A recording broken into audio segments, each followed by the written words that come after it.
ఆ మధ్య ఒక రాజకీయ సభలో 2 పాచిపోయిన లడ్డూలిచ్చారు అంటూ ప్రత్యేక ప్యాకేజీ గురించి కేంద్రం మీద సీరియస్ అయ్యారు పవన్ కళ్యాణ్. ఇప్పుడు అయిపోయిన విషయం గురించి ఎప్పుడెప్పుడు స్పందించడం పవన్ కళ్యాణ్ దుర్గుణం. అలా ఆలస్యంగా స్పందిస్తుంటే పాచిపోయిన రాజకీయాలు నువ్వు చేయకు అంటూ బీజేపీ పవన్ కి గట్టి సమాధానమే చెప్పింది. రోహిత్ వేముల మరణం లాంటి విషయాల్లో కూడా సైలెంట్ గా ఉండి సడన్ గా రియాక్ట్ అయ్యాడు కళ్యాణ్. సర్దార్ గబ్బర్ సింగ్ సినిమా వివాదం మీద కూడా మనోడు సైలెంట్ గా ఉండడం ఫ్యాన్స్ కి సైతం నచ్చడం లేదు. పవన్ కళ్యాణ్ తనకు తెలిసిన వాళ్ళెవరికైనా కష్టం అంటే తట్టుకోలేడని, ఎవరైనా కష్టమని తన దగ్గరకు వస్తే ఖచ్చితంగా ఆదుకుంటాడని ఇండస్ట్రీలో ఒక పేరుంది. అయితే సర్దార్ గబ్బర్ సింగ్ వల్ల నష్టపోయిన బయ్యర్ల విషయంపై మాత్రం పవన్ మౌనం పాటిస్తూ ఉండటం ఆశ్చర్యమే. ముందు కృష్ణా జిల్లా బయ్యర్ ప్రెస్ మీట్ పెడితే తాజాగా నైజాం డిస్ట్రిబ్యూటర్లతో పాటు మరికొందరు వారికి తోడయ్యారు. సర్దార్ వల్ల తమకు జరిగిన నష్టంపై తీవ్ర ఆవేదన వ్యక్తం చేశారు. రేపు ఇంకొంతమంది బయ్యర్లు వీరికి తోడవచ్చేమో. ఇప్పటిదాకా ఈ వ్యవహారంపై నిర్మాత శరత్ మరార్ కానీ మరొకరు గాని స్పందించలేదు.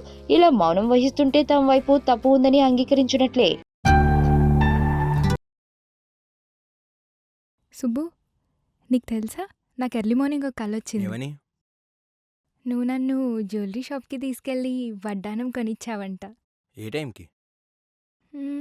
గుర్తులేదు సుబ్బు, 5 అనుకుంటా. అదే మరి 5:05కి మీ బాబొచ్చి బిల్లు కట్టినట్టు నాకు కాల్ వచ్చింది.